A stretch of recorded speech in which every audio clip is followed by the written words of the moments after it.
Ringkasan perawatan jenazah. Menjelang wafat, calon mayit hendaklah ridha terhadap keputusan Allah Subhanahu wa taala, bersabar dan selalu berprasangka baik kepada Allah serta bertaubat kepadanya. Juga menggabungkan dalam dirinya antara takut terhadap dosa-dosanya dan berharap rahmat Allah Subhanahu wa taala serta ampunannya. Ya. Jadi agama Islam ini agama yang lengkap, konsep hidup yang lengkap, sampai masalah pengurusan jenazah pun diatur dalam Islam. Ketika seseorang hendak meninggal dunia, maka dianjurkan dia banyak berzikir kepada Allah, istighfar, minta ampun, bertaubat kepada Allah Subhanahu wa taala, dan juga menggabungkan dalam dirinya antara al-khauf dan ar-raja. Dia ingat dosanya, dia takut terhadap dosa-dosanya, sekaligus juga mengharapkan rahmatnya Allah Subhanahu wa taala. Karena orang yang dalam dirinya ada yang seperti itu ketika hendak meninggal dunia akan diterima oleh Allah Subhanahu wa taala. Ketakutannya diberi keamanan dan harapannya dikabulkan oleh Allah Subhanahu wa taala.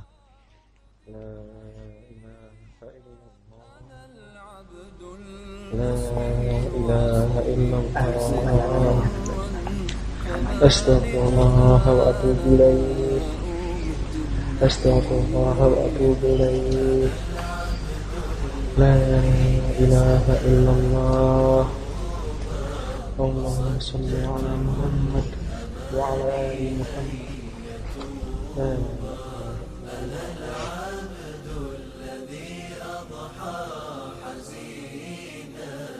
Menyelesaikan segala hal yang berhubungan dengan orang lain, seperti hutang piutang, kezaliman-kezaliman, dan lainnya. Juga menuliskan wasiat yang perlu dituliskan. Iya. Jadi sebelum meninggal dunia, bahkan secara umum ketika hidup ini, kita jangan berbuat dolim. Karena orang yang berbuat dolim adalah orang yang bakal menjadi muflis, bangkrut hari kiamat nanti. Karena itu sebelum meninggal dunia, selesaikan kalau ada kedoliman.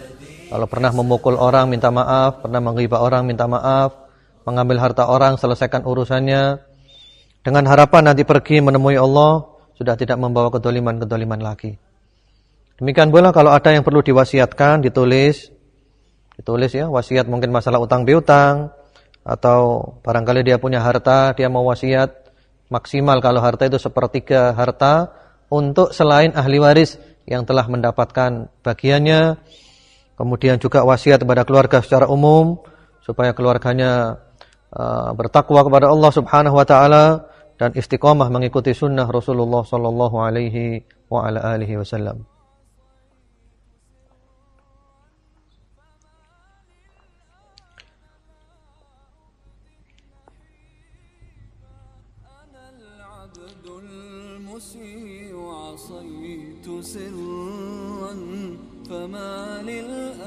Ketika tampak sakaratul maut, hendaklah yang hadir mentalkininya, yaitu mengajak calon mayit untuk mengucapkan La ilaha illallah dengan lemah lembut, sehingga kalimat terakhir yang terucap dari lisannya adalah kalimat syahadat tersebut.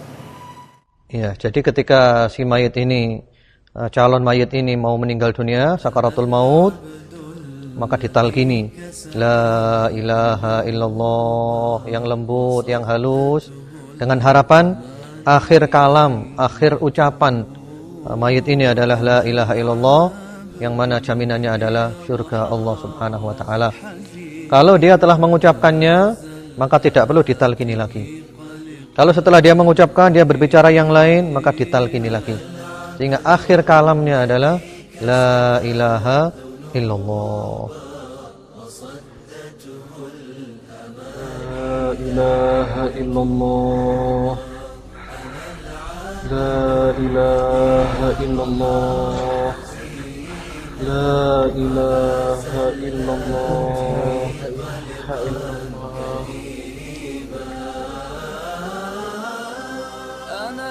Setelah wafat, mata si mayit dipejamkan dan berdoa untuknya dengan doa-doa kebaikan. Juga mengucapkan kalimat istirja, yaitu seperti berikut ini. Inna lillahi wa inna ilaihi raji'un. Allahumma ajurni fi musibati wa akhlif li khairan minha. Sesungguhnya kami milik Allah dan kepadanya kami akan kembali di hari kiamat. Ya Allah, berilah pahala kepadaku dan gantilah untukku dengan yang lebih baik dari musibah. Hadis riwayat Muslim.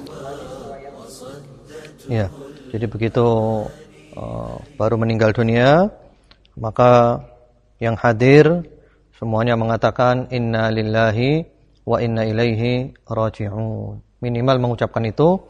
Kalau mau ditambahi lagi, Allahumma ajurni fi musibati wa akhlif li khairan minha, lebih bagus lagi. Bahkan Rasulullah SAW memberikan jaminan kalau kita mendapat musibah mengucapkan ini, kita akan mendapatkan ganti yang lebih baik daripada musibah yang menimpa itu. Inna lillahi wa inna ilaihi raji'un. Allahumma ajurni fi musibati wa akhlif li khairan minha. Doa ketika memejamkan mata si mayit. Allahumma ighfir li Umar warfa' darajatah fil mahdiyyin wakhlufhu fi aqibihi fil ghabirin waghfir lana wa lahu ya rabbal alamin wafsah lahu fi qabrihi wa nawwir lahu fi. Ya Allah, ampunilah Umar, angkatlah derajatnya bersama orang-orang yang mendapat petunjuk, berilah penggantinya bagi orang-orang yang ditinggalkan sesudahnya, dan ampunilah kami dan dia, wahai Tuhan seru sekalian alam. Lebarkan kuburannya dan berilah penerangan di dalamnya. Ya, biasanya orang kalau meninggal dunia itu matanya terbuka. Maka di sini dianjurkan kita berdoa dengan doa-doa kebaikan, karena doa kita diaminkan oleh malaikat, dihadiri oleh malaikat, mustajab, doa yang baik. Di antaranya doa adalah ketika memejamkan mata, Allahumma ighfir li fulan, itu disebut namanya. Kalau namanya Umar, Allahumma ighfir li Umar warfa' darajatahu fil mahdiyyin wakhlufhu fi aqibihi fil ghabirin waghfir lana wa lahu ya rabbal alamin wafsah lahu fi qabrihi wa nawwir lahu fi. Ini diucapkan sambil memejamkan matanya. Allahumma ighfir li Umar warfa' darajatahu fil mahdiyyin wakhlufhu fi aqibihi fil ghabirin waghfir lana wa lahu ya rabbal alamin wafsah lahu fi qabrihi wa nawwir lahu fi. Melemaskan persendian si mayit dengan mengoleskan minyak agar tidak kaku, serta jika diperlukan meletakkan sesuatu di atas perutnya agar tidak mengembung. Juga mengikat dagu sampai kepala dengan kain agar mulutnya tidak membuka atau menganga. Ya, jadi fungsinya ini adalah untuk melemaskan, karena nanti pakaian mayit butuh dilepaskan, kemudian jika dia akan dimandikan, dibersihkan jika butuh lemas, terutama kalau bermalam. Jadi di bagian siku-sikunya, bagian lengan atas dikasih minyak, kemudian setelah itu disedekapkan tangannya sebagaimana biasa sudah dilakukan oleh masyarakat, oleh para ulama yang selama ini adalah adab sedekap, sebagaimana ketika kita mau sholat atau di dalam sholat, lalu diikat supaya nggak lepas, diikat,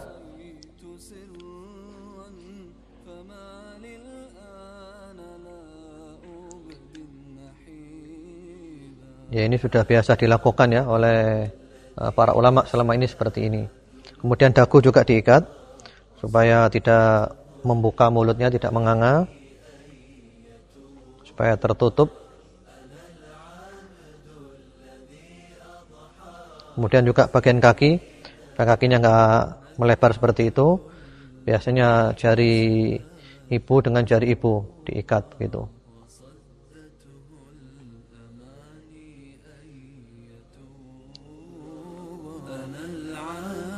Menutup sekujur tubuh mayit dengan kain. Ya, diambil kain, ditutupkan. Sebagaimana Rasulullah SAW juga ketika beliau meninggal dunia ditutup ya dengan kain panjang. Kalau kainnya tidak cukup maka boleh 2 kain.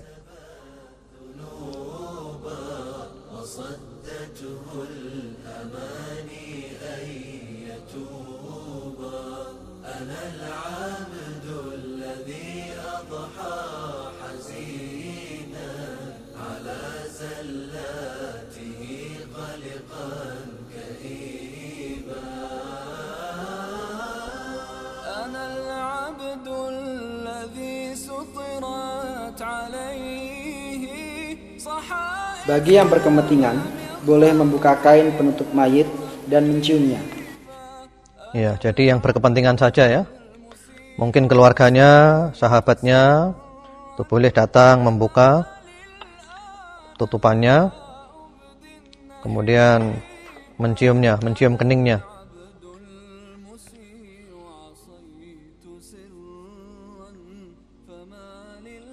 Kemudian juga berdoa setelah itu.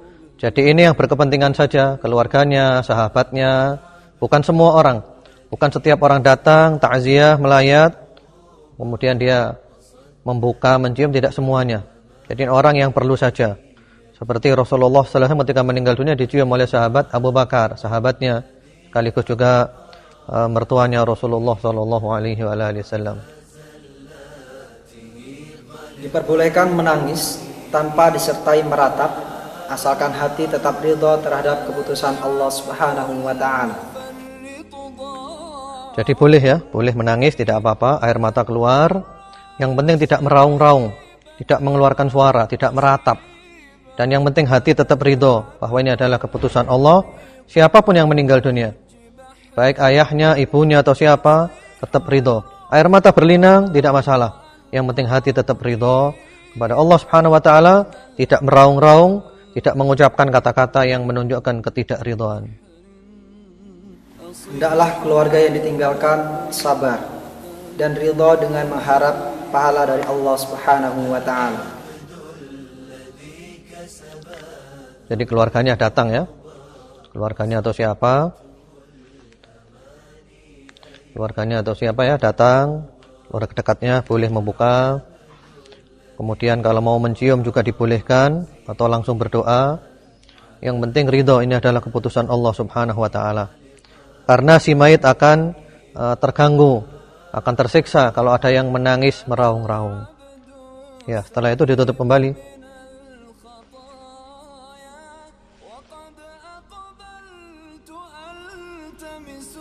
Menyegerakan pengurusan jenazahnya sampai penguburannya.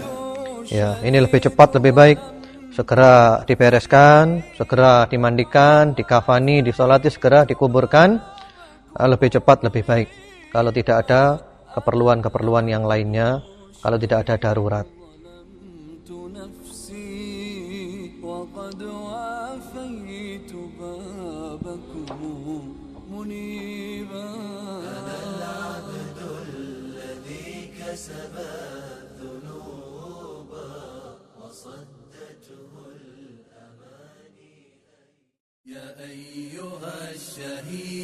Persiapan menjelang memandikan jenazah. Disyariatkan memandikan jenazah orang Islam. Jadi memandikan jenazah adalah termasuk syariat Islam. Kalau ada orang meninggal dunia, maka dia disyariatkan untuk dimandikan. Yang paling berhak memandikan jenazah laki-laki adalah orang yang ditunjuknya melalui wasiat, kemudian ayahnya, kemudian anaknya, dan keluarga terdekatnya yang lain. Boleh juga dimandikan oleh petugas yang biasa memandikan jenazah. Ya, jadi ini yang paling berhak memandikan jenazah ya. Orang laki-laki dahulu adalah orang laki-laki juga yang si mayit ini mewasiatkan. Dia wasiat, saya nanti kalau meninggal dunia, saya minta dimandikan oleh si fulan. Maka orang itulah yang lebih berhak untuk memandikannya. Atau kalau tidak ada wasiat, maka ayahnya. Atau kalau tidak, maka anaknya yang laki-laki. Atau keluarga-keluarga dekatnya. Atau kalau tidak juga, maka boleh petugas. Orang lain petugas. Yang penting petugas itu yang sudah berpengalaman dalam memandikan. Yang paling berhak memandikan jenazah perempuan adalah orang yang ditunjuknya melalui wasiat, kemudian ibunya, kemudian anak perempuannya, dan keluarga terdekatnya yang lain. Boleh juga dimandikan oleh petugas yang biasa memandikan jenazah. Ya, orang perempuan juga sama ya. Yang paling berhak memandikan adalah yang ditunjuk dalam wasiat oleh si mayit, atau ibunya, atau putrinya, atau keluarga dekatnya, atau boleh juga petugas perempuan yang sudah berpengalaman memandikan jenazah. Hendaklah jenazah laki-laki dimandikan oleh orang laki-laki, dan jenazah perempuan dimandikan oleh orang perempuan. Tidak boleh dimandikan lawan jenis, kecuali suami istri masing-masing boleh memandikan pasangannya. Ya, jadi yang memandikan orang laki harus orang laki, orang perempuan harus orang perempuan, tidak boleh lawan jenis. Yang boleh lawan jenis hanya suami istri saja. Suami boleh memandikan istrinya, istri boleh memandikan suaminya. Hanya itu yang lawan jenis. Selain itu harus sejenis, laki dengan laki, perempuan dengan perempuan. Anak di bawah usia 7 tahun boleh dimandikan lawan jenis.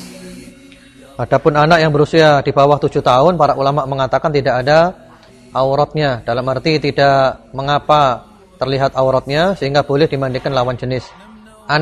Jenazah anak laki-laki boleh dimandikan oleh orang perempuan. Jenazah anak perempuan boleh dimandikan oleh orang laki-laki, dengan catatan di bawah 7 tahun. Ketika akan memandikan, hendaklah aurat si mayit ditutup, kemudian melepaskan pakaiannya. Jika tubuhnya masih lemas, maka pakaiannya dilepas seperti biasa, sehingga bisa dipakai oleh orang yang hidup setelah dicuci. Akan tetapi, jika tubuhnya sudah kaku, maka pakaiannya digunting saja. Dengan kain ya, dari pusar sampai lutut, ditutupkan auratnya. Kemudian ikatan-ikatannya dilepas dulu.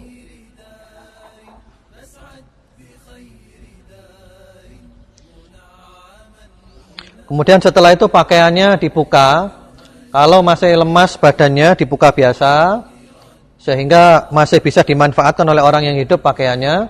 Itu dicuci dulu, dipakai orang yang hidup. Kalau seandainya sudah kaku, maka pakaiannya digunting aja. Ya, silakan dilepas.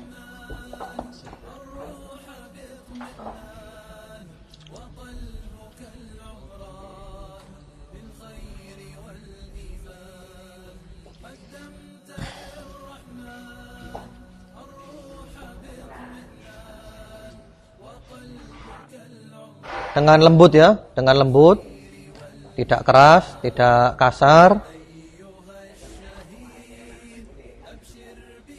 Ya, termasuk juga pakaian yang berada di dalam itu juga dilepas ya. Jadi tadi sudah dilepas seperti itu. Jadi sekali lagi, kalau seandainya kesulitan melepas pakaiannya, boleh digunting, supaya memudahkan. Petugas yang memandikan jenazah harus amanah, terpercaya, dan berpengalaman. Ya, jadi petugasnya yang amanah, terpercaya, berpengalaman, dalam arti dia bisa menjaga hal-hal yang perlu dijaga, dan supaya memperlancar proses memandikan ini, karena dia sudah berpengalaman. Tidak perlu banyak orang yang ikut memandikan, cukup yang berkepentingan saja. Jadi tidak perlu orang-orang ikut memandikan, orang banyak tidak perlu, seperlunya saja, 3 orang atau berapalah, seperlunya saja. Yang tidak perlu nggak usah ikut-ikutan. Perlengkapan memandikan jenazah. 1. Sekeliling tempat memandikannya harus tertutup, demikian pula atapnya. Ya, jadi tertutup ya. Jadi tertutup sekelilingnya, tertutup semuanya, atapnya tertutup. Iya. 2. Masker untuk menutup hidung dan mulut petugas yang memandikan. Juga pelapis pakaian atau celemek. Semua ini jika diperlukan saja. Jadi ini ya, masker, ini hanya seperlunya ya. Perlunya, kemudian celemek yang biasa dipakai di dapur atau di rumah sakit, atau kalau ada perlunya saja, supaya tidak mencium bau yang kurang sedap dari si mayit, atau juga supaya tidak terkena kotorannya. Bahkan kalau perlu juga memakai sepatu boot kalau perlu, kalau diperlukan. Kemudian juga memakai sarung tangan, ini harus, supaya tidak memegang aurat si mayit. Yang ketiga, sarung tangan atau semisalnya, sehingga tidak melihat atau menyentuh aurat si mayit secara langsung. Ya, jadi ini ya, sarung tangan. Harapannya tidak menyentuh aurat si mayit secara langsung nanti kalau dimandikan. Kemudian juga auratnya nggak boleh dilihat, tertutup dari pusar sampai ke lututnya. 4. Persiapan air secukupnya. Nah, persiapan air secukupnya. Ya, sekian atau boleh lebih, yang penting secukupnya. Kalau memungkinkan, diusahakan memakai selang air agar lebih bersih. Nah, ini lebih afdol memakai selang nanti ya, memakai selang supaya lebih bersih lagi. Jadi nanti disiramkan selangnya. 5. Air dicampur daun bidara atau sabun. Sebaiknya sabun cair, juga dipersiapkan sampo. Nah, ini ya, ini daun bidara. Ini sama dengan sabun. Jadi untuk membersihkan. Jadi ini ada sabun, ini ada sampo. Dan seandainya tidak ada daun bidara tidak mengapa. Karena sabun ini sudah menjadi penggantinya daun bidara, termasuk juga sampo. Yang tujuannya adalah untuk membersihkan. 6. Air dicampur kapur barus untuk siraman terakhir. Ya, ini kapur barus ya. Jadi kapur barus saya kira sesuatu yang sudah dikenal oleh masyarakat. Ini dicampurkan di air, dilarutkan untuk siraman yang terakhir nanti. Siraman yang paling akhir, kapur barus. Air kapur barus. 7. Handuk panjang dan handuk kecil. Ya, ini ya, handuk panjang, handuk kecil. 8. Kain panjang atau basahan untuk menutup aurat si mayit. Nah, ini kain panjang untuk menutup aurat si mayit.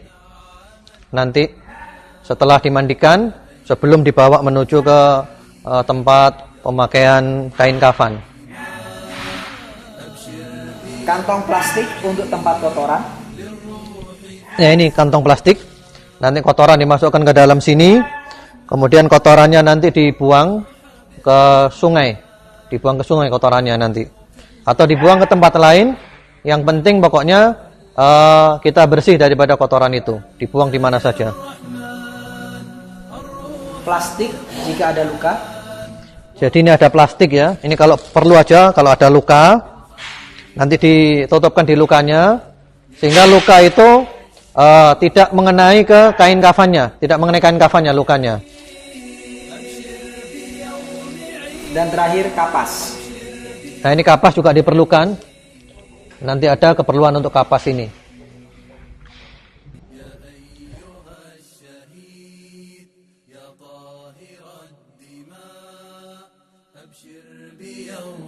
Memandikan jenazah. Mengangkat kepala si mayit sampai seolah-olah dalam posisi duduk.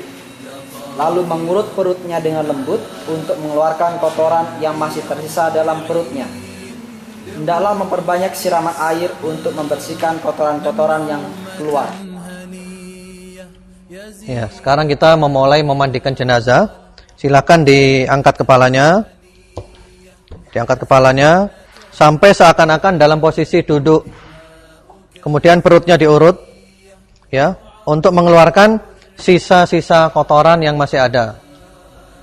Ya, perutnya diurut dengan lembut, dengan halus. Nah, kemudian setelah itu dibersihkan kotoran itu, semacam dicebokkan, ya, dibersihkan yang sebersih-bersihnya, walaupun airnya banyak nggak masalah. Jadi disiramkan ya, karena ini aurat maka dari balik penutupnya. Jadi disiramkan air itu, airnya banyak tidak masalah.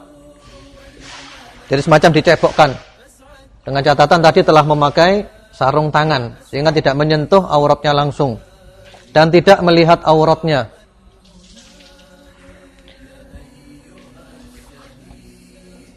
Iya. Jadi airnya ditampakkan juga. Ya, ke bagian dalam dulu.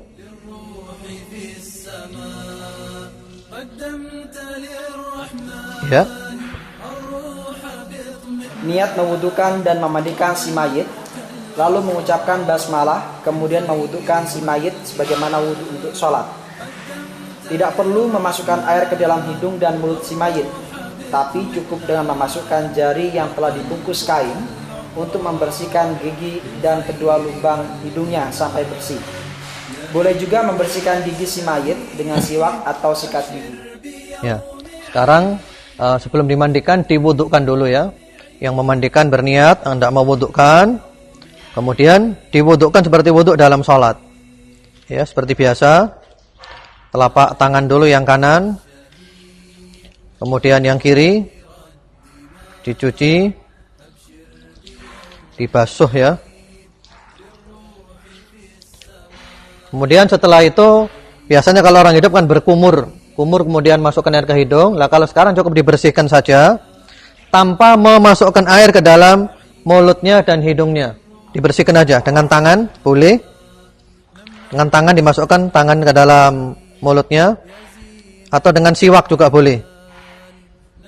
Ya, bersihkan. Kemudian hidungnya juga dibersihkan. Ya. Kemudian setelah itu wudhu, diwudukkan wajah dulu 3 kali.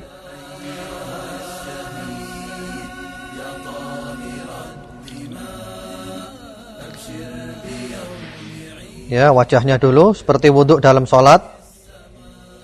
Nah, kemudian setelah itu tangan yang kanan sampai siku-siku. Tangan yang kanan 3 kali sampai siku-siku. Depannya juga. Ya, kemudian tangan yang kiri 3 kali sampai siku-siku. Dari atasnya sini kayak.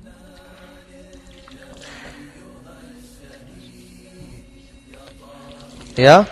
Kemudian tangannya dibasahkan dulu, dibasahi dulu tangannya, lalu diusapkan di kepalanya sekaligus telinganya. Ya, kemudian kaki yang kanan dulu 3 kali, kemudian yang kiri.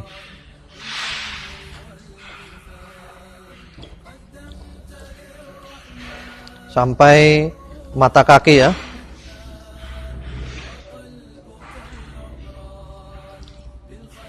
Mata kakinya itu tumitnya juga penting.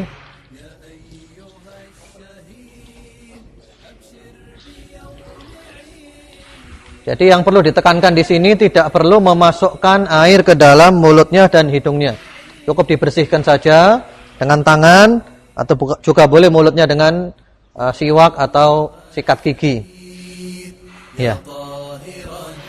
Mencuci rambut dan jenggot si mayit dengan perasan daun bidara atau shampoo. Setelah selesai diwudukkan, maka sekarang bagian kepala dibersihkan. Jadi di macam keramas, ya, mirip keramas dengan shampoo atau daun bidara. Kalau ada daun bidara. Kalau tidak ada maka shampoo penggantinya untuk membersihkan. Demikian pula kalau orang lagi ada jenggotnya juga. Jadi kita sekarang bagian kepalanya bersihkan, jenggotnya juga. Kemudian disiramkan air. Kalau bisa dengan selang. Dengan selang, kalau ada selang lebih afdal, lebih bersih itu. Ya, kalau ada selang dengan selang itu lebih afdal, lebih bersih. Disiram aja. Siramkan aja, ya.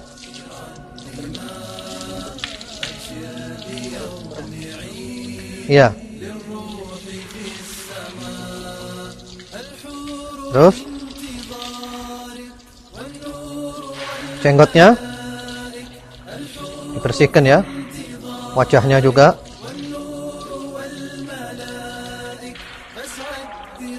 Iya.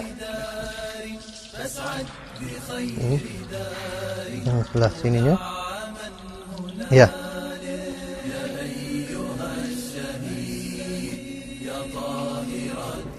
Membasuh anggota badan sebelah kanan si mayit dengan air dan sabun, mulai dari yang bagian depan, dilanjutkan dengan yang bagian belakang, kemudian dilakukan seperti ini pula dengan anggota badan sebelah kiri. Nah, jadi sekarang ini bagian kepala sudah selesai, sudah bersih. Sekarang anggota tubuh yang sebelah kanan dulu. Sebelah kanan bagian atas, mulai dari atas ini sampai bawah, kemudian sebelah kirinya. Nanti diangkat tubuhnya. Dipakai sabun. Sabun ini adalah pengganti daun bidara. Tujuannya adalah untuk membersihkan sebersih-bersihnya. Ya, termasuk juga di bagian auratnya, ya tetap ditutup tangannya aja dimasukkan, dibersihkan. Bersihkan. Kemudian sini juga ada sabun. Kemudian diangkat. Diangkat bagian punggungnya, bagian belakangnya. Dibersihkan juga.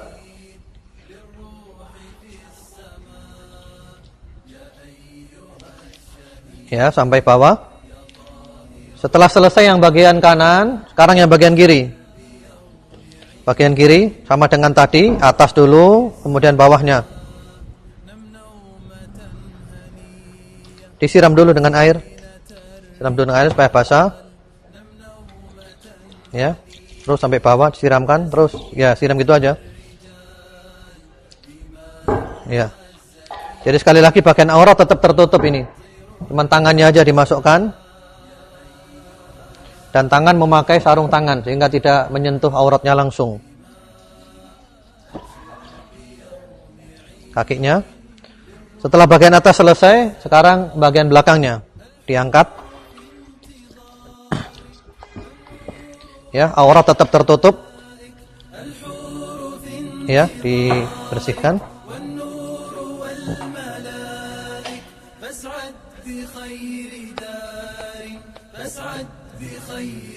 Ya, bagian sini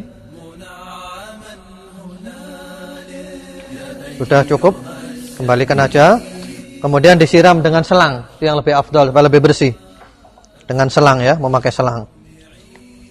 Kembalikan. Ya, memakai selang.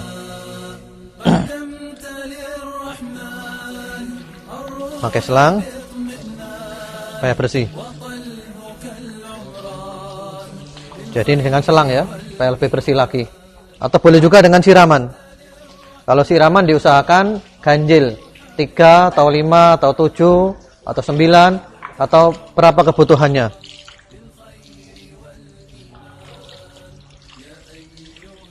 Ya, dengan siraman itu boleh, dengan selang ini lebih afdal, lebih bersih lagi.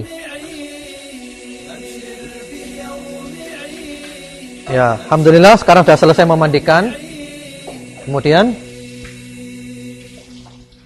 dianjurkan siraman terakhir adalah air yang telah dicampur kapur barus. Di antara fungsi kapur barus adalah untuk mengusir serangga. Ya, jadi sekarang ini siraman terakhir ya. Tadi mandi sudah selesai semuanya. Siraman terakhir adalah kapur barus. Ya, disiram dikit-dikit aja. Yang penting seluruh tubuhnya sudah terkena kapur barus. Ya. Aurat juga tertutup semuanya. Jadi tubuh kena kapur barus. Tujuannya adalah untuk melindungi dari serangga. Ya, sekarang sudah disiram kapur barus semuanya. Dianjurkan memotong kuku si mayit jika panjang, mencukur bulu ketiak, dan merapikan atau menipiskan kumisnya. Ya, seandainya kukunya panjang, kukunya dipotong. Demikian pula kumis kalau nggak rapi, kumisnya juga dirapikan. Demikian pula bulu ketiak kalau terlalu panjang, dibersihkan. Dianjurkan menyisir rambut si mayit.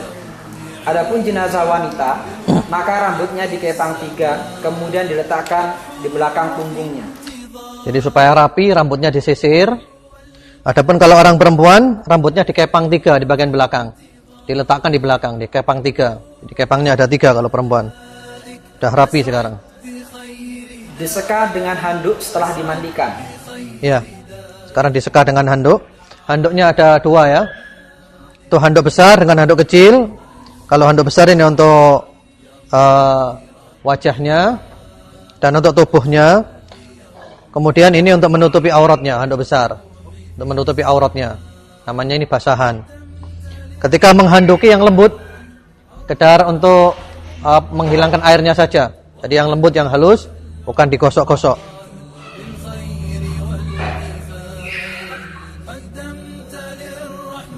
Iya. Jika masih keluar kotoran, seperti tinja, air seni, atau darah setelah dimandikan, maka hendaklah menutup tempat keluarnya kotoran tersebut dengan kapas.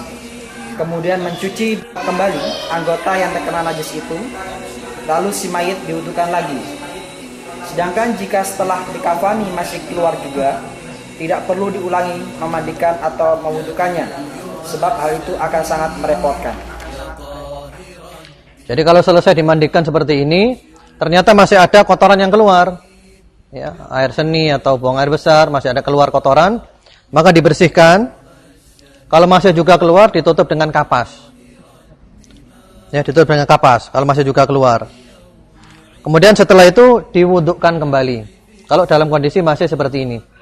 Kalau sudah dikafani masih keluar kotoran juga, maka cukup dibersihkan aja tanpa diwudukkan, tanpa memandikan lagi, karena akan merepotkan sekali. Ya. Hendaklah orang yang memandikan jenazah menutupi keburukan-keburukan atau cacat dari si mayit yang ia lihat. Adapun kebaikan-kebaikannya yang ia lihat, maka boleh diceritakan. Ya. Jadi ini penting untuk yang memandikan ya. Yang memandikan itu sifatnya amanat.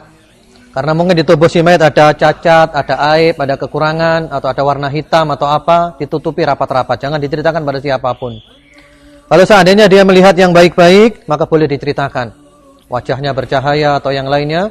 Inilah pentingnya orang memandikan si mayit itu amanat, bisa menjaga, bisa menutupi yang jelek-jelek. Kemudian tadi sudah diganti ya. Jadi yang tadi sudah diganti dengan handuk yang kering tadi itu. Petugas yang memandikan jenazah mendapatkan pahala yang besar jika melakukannya dengan ikhlas karena Allah semata. Jadi orang yang memandikan jenazah ini petugas, ini ganjarannya besar di sisi Allah. Dengan catatan ikhlas karena Allah, kemudian juga amanat tadi, bisa menjaga. Disunahkan bagi yang memandikan jenazah untuk mandi setelahnya. Jadi bagi yang memandikan yang terlibat langsung, yang menyentuh langsung. Kalau hanya menyiramkan air saja nggak usah mandi. Yang terlibat langsung, yang menggosok tubuhnya, yang membolak-balik tubuhnya, itu disunahkan mandi setelahnya. Yang wajib dalam memandikan jenazah ini adalah menyiramkan air sehingga sampai dan mengenai seluruh tubuh si mayit, walau hanya sekali siraman saja setelah membersihkannya dari najis. Akan tetapi yang afdol adalah seperti yang telah dijelaskan. Jadi yang wajib memandikan jenazah ini, yang penting adalah air itu mengenai seluruh tubuhnya.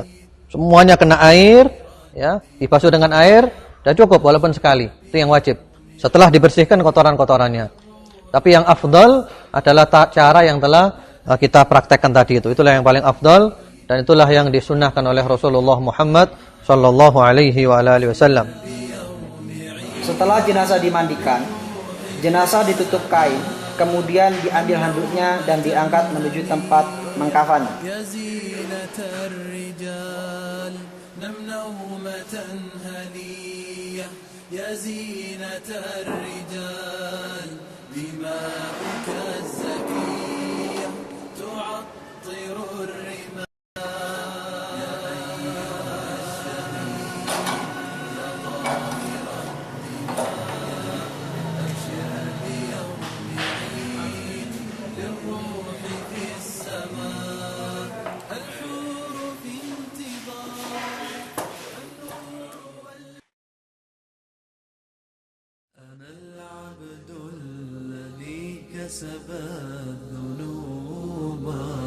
Mengkafani jenazah.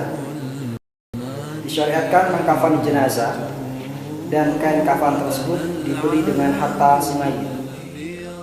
Ya, ini termasuk syariat Islam, ajaran Islam adalah mengkafani jenazah.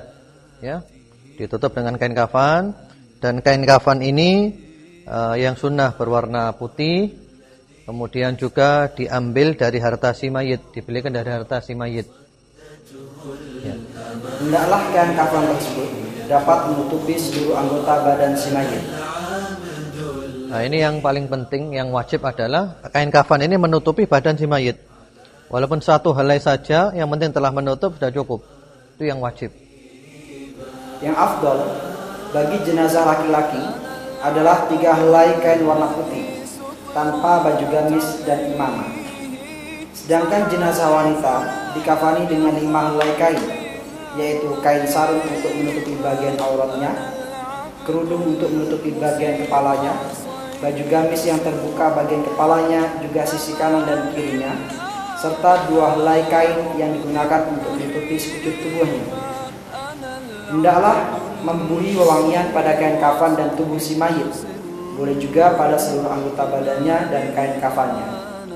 Ya, jadi mengenai kain kafan ini yang sunnah, yang afdol Kalau orang laki ada 3 lapis ya, nanti kita praktekkan 3 lapis kain. Kemudian kalau orang perempuan 5 lapis kain. Yang satu menutupi auratnya, kemudian yang kedua untuk menutupi kepalanya, kerudung. Kemudian yang ketiga baju gamis yang terbuka bagian kepalanya dan sampingnya, mirip baju kurung seperti itu. Kemudian yang 2 helai itu panjang untuk menutup seluruh tubuhnya, itu kalau perempuan. Kemudian kain kafan tadi itu sebelum mayit ditaruh di sini, diletakkan di sini, itu kain kafan telah dibubui parfum. Dibubui parfum semuanya, kain kafannya sehingga wangi. Nah, kemudian sekarang kita mulai prakteknya. Praktek mengkafani. Jadi aurat tetap tertutup ya. Jadi lapisan yang paling dalam ditutupkan dalam keadaan auratnya masih tertutup. Ada penutupnya.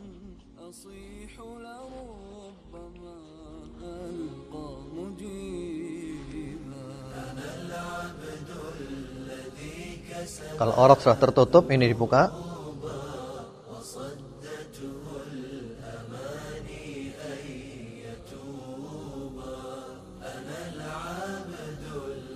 Ya, ini dibuka. Jadi di sini ikatannya rapat ya. Masuk ke dalam sini ikatannya, yang sebelah sini masuk ke dalam sana. Jadi rapat ikatannya. Kemudian sekarang lapisan yang kedua. Lapisan yang kedua. Tangan dikeluarkan.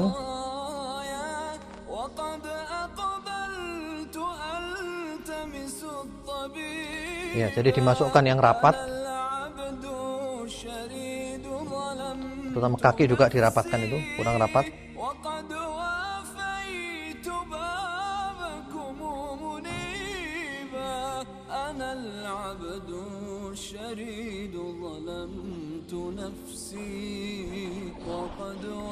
Jadi yang rapat sekali. Yang rapat. Kemudian tangan disedekapkan. Bagaimana kebiasaan dari para ulama semenjak dahulu kala, diikat. Kemudian kepala juga diikat supaya mulutnya tidak membuka, tidak menganga. Kemudian kaki juga diikat. Jari ibu dengan jari ibu diikat. Dengan lembut, dengan halus. Karena kita dilarang bersikap kasar kepada orang yang meninggal dunia.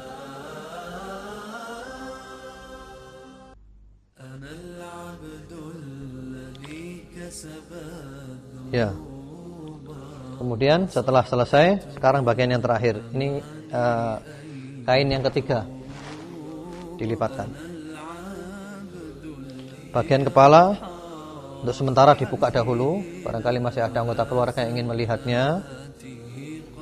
Nanti ketika hendak mau dibawa untuk disolati, dibawa ke kuburan, baru bagian kepalanya ditutup.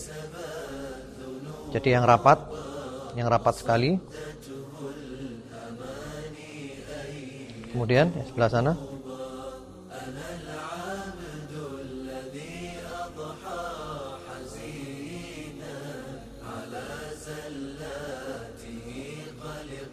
Yang rapat sekali.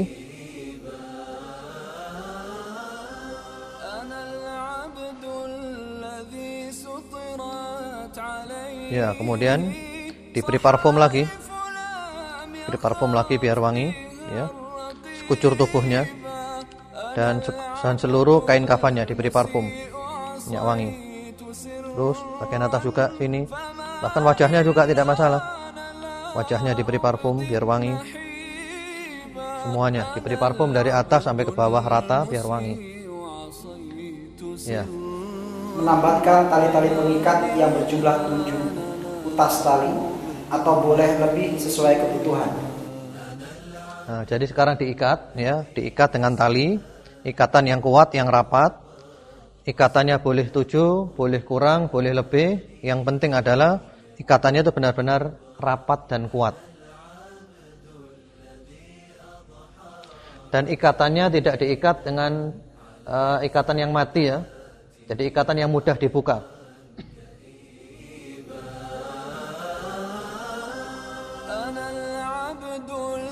Menggulung lebihan kain kafan pada ujung kepala dan kaki agar tidak lepas ikatannya. Tali ikatannya dibuka pada saat dimakamkan. Ya, bagian akhir adalah menggulung kepala dan kaki. menggulung kain kafan, dirapatkan yang rapat sekali, kemudian diikat sekalian ya, yang rapat sekali.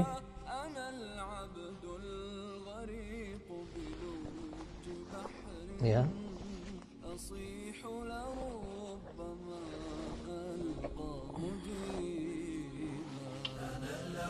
Ya, jadi yang rapat kemudian diikatkan. Ikatannya kuat tapi mudah dibuka. Karena nanti ikatan ini ketika sudah masuk di liang lahat, ikatannya dibuka. Demikian menurut para ulama. Boleh juga membungkui kapas di bagian aurat si mayit yang berfungsi mirip popok bayi. Nah, ini tidak harus ya, ini kalau diperlukan saja. Jadi di bagian kemaluannya diberi kapas mirip dengan popok atau mirip dengan pampers. Itu kalau dibutuhkan saja. Tidak ada keharusan. Yang wajib dalam masalah mengkafan ini adalah satu helai kain yang menutupi seluruh tubuh si mayit dan tidak menampakkan kulitnya. Iya. Yang wajib adalah satu helai kain yang menutup semuanya, itu yang wajib. Namun demikian, yang sunnah kalau laki 3 lapis, kalau perempuan 3 lapis, bagaimana yang telah dijelaskan tadi itu.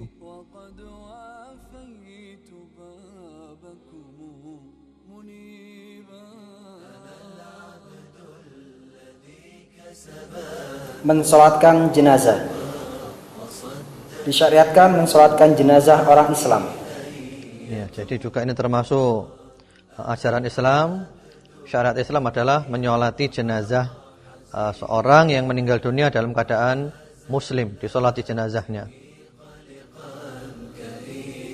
Posisi imam di bagian kepala si mayit jika jenazah laki-laki dan di bagian tengah jika jenazah wanita. Ya, ini perbedaan jenazah laki-laki dengan jenazah perempuan. Kalau jenazah perempuan, imamnya berdiri di tengah, bagian tengahnya, di tengah-tengahnya. Kalau jenazahnya orang laki, imamnya berdiri di bagian kepalanya, di sini berdirinya. Disunahkan makmum membentuk 3 shaf atau lebih. Ya, ini adalah sunnah Rasulullah Muhammad SAW, makmum membentuk 3 shaf, minimal 3 shaf ya, atau lebih. Dan shafnya berdekatan saja, karena tidak perlu rukuk, tidak perlu sujud. Jadi shafnya cukup berdekatan, yang penting rapat, rapi, minimal 3 shaf. Lebih banyak, lebih bagus. Dalam sholat jenazah terdapat 4 kali takbir. Diawali dengan niat dahulu sebelum takbir pertama. Ya, jadi ada 4 kali takbir ya. Nanti kita praktekkan. Diawali dengan takbir yang pertama dahulu. Kemudian setelah takbir yang pertama membaca ta'awudz dan al-fatihah. Ya, jadi pertama-tama niat dahulu. Dan niat ini prinsip ya, niat hendak menyolati jenazah ini. Kemudian takbir yang pertama, setelah takbir yang pertama membaca ta'awudz, a'udzubillahi minasyaitonirrajim, dan membaca surat Al-Fatihah. Itu setelah takbir yang pertama. Setelah takbir yang kedua, membaca sholawat kepada Nabi sebagaimana dalam sholat ketika tasyahud atau sebagiannya saja. Ya. Setelah takbir yang kedua, membaca sholawat kepada Rasulullah Muhammad SAW yang afdal, lengkap sebagaimana di dalam sholat kita ketika tasyahud. Allahumma salli ala Muhammad wa ala ali Muhammad kama sallaita ala Ibrahim wa ala ali Ibrahim innaka Hamidum Majid. Allahumma barik ala Muhammad wa ala ali Muhammad kama barakta ala Ibrahim wa ala ali Ibrahim innaka Hamidum Majid. Atau minimal kita hanya mengucapkan Allahumma salli ala Muhammad wa ala ali Muhammad. Setelah takbir yang ketiga, mengikhlaskan dalam membaca doa untuk si mayit. Ya, setelah takbir yang ketiga, kita mengikhlaskan doa untuk si mayit ya. Yang afdal adalah dengan doa-doa yang diajarkan oleh Nabi Muhammad SAW, dan itu ada di dalam kitab Hisnul Muslim, itu lengkap ya, yang telah diterjemahkan menjadi doa dan wirid yang ditulis oleh Syekh Al-Qahtani. Itu bagus itu. Setelah takbir yang keempat, berdoa lagi untuk si mayit, kemudian mengucapkan salam atau boleh juga langsung salam tanpa doa lagi. Ya. Setelah takbir yang keempat, boleh langsung salam, 2 kali salam, atau boleh berdoa lagi kemudian salam. Seperti dalam sholat, sebelah kanan kemudian sebelah kiri. Dengan demikian sholat jenazah sudah diselesaikan. Dan setiap takbir itu menurut para ulama dengan mengangkat tangan. Setiap takbir dengan mengangkat tangan. Ya, sekarang ini kita akan sholat jenazah. Ini disyariatkan kepada setiap muslim atau muslimah yang meninggal dunia. Kalau jenazahnya perempuan, posisi imam berada di tengah-tengahnya. Dan bacaannya, dhamirnya, kata gantinya pakai ha. Allahumma ighfir laha, Allahumma arhamha, dan seterusnya. Kalau mayitnya ini laki-laki, posisi imam berada di kepalanya. Dan dhamir, kata ganti yang dipakai adalah hu. Allahumma ighfir lahu, Allahumma arhamhu. Kemudian bacaan untuk sholat jenazah ini, bacaannya sir ya, pelan, perlahan. Baik sholatnya malam atau siang, perlahan. Hanya saja kami nanti membaca agak keras karena untuk mempraktekkan bagaimana cara membacanya.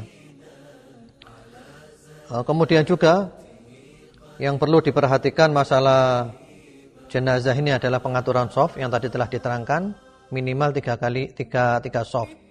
Lebih banyak lebih bagus. Ya. Kita langsung aja mempraktekkan. Rakaat pertama, pertama niat dulu. Niat dalam hati, kemudian takbir sambil mengangkat tangan. Setelah takbir yang pertama membaca ta'awud, kemudian baca Al-Fatihah. Kemudian takbir yang kedua mengangkat tangan, membaca sholawat kepada Nabi Muhammad SAW. Kemudian takbir yang ketiga mengangkat tangan dan berdoa. Takbir yang keempat mengangkat tangan dan berdoa atau tanpa berdoa boleh. Kemudian salam ke sebelah kanan dan ke sebelah kiri. Seperti di dalam sholat. Ya, kita mulai sholatnya. Allahu Akbar. A'udzu billahi minasyaitonir rajim. Bismillahirrahmanirrahim. Alhamdulillahirabbil alamin. Arrahmanir rahim. Maliki yaumiddin. Iyyaka na'budu wa iyyaka nasta'in. Ihdinas siratal mustaqim. Siratal ladzina an'amta 'alaihim ghairil maghdubi 'alaihim waladdallin. Amin. Allahu Akbar. Allahumma salli ala Muhammad wa ala ali Muhammad kama sallaita ala Ibrahim wa ala ali Ibrahim innaka Hamidum Majid. Allahumma barik ala Muhammad wa ala ali Muhammad kama barakta ala Ibrahim wa ala ali Ibrahim innaka Hamidum Majid. Allahu Akbar. Allahumma ighfir lahu warhamhu wa'afihi wa'fu anhu waj'al jannata mathwahu akrim nuzulahu wasi' mudkhalahu waghsilhu bil ma'i wal thalji wal barad. Allahumma naqqihi minal khataaya kama naqqaita ath-thawbal abyad minad danas. Allahumma abdilhu daran khairan min darih wa ahlan khairan min ahlihi wa zawjan khairan min zawjihi. Allahumma adkhilhu al-jannah wa'idhu min 'adzabil qabr wa 'adzabin nar. Allahu akbar. Allahumma ighfir li hayyina wa mayyitina wa syahidina wa ghaibina wa saghirina wa kabirina wa dzakarina wa untana. Allahumma man ahyaytahu minna fa'il al-islam wa man tawafaytahu minna fatawaffa al-iman. Allahumma la tahrimna ajrah wa la tudillana ba'dah. Assalamualaikum warahmatullahi wabarakatuh. Assalamualaikum warahmatullahi. Kemudian seandainya makmum kurang hafal doanya, maka doanya boleh dipersingkat. Allahumma ighfir lahu, Allahumma arhamhu, diulang-ulang. Allahumma ighfir laha, Allahumma arhamha, diulang-ulang. Yang penting kita mengikhlaskan doa untuk si mayit ini. Demikian yang diajarkan oleh Rasulullah Muhammad sallallahu alaihi wa ala alihi wasallam.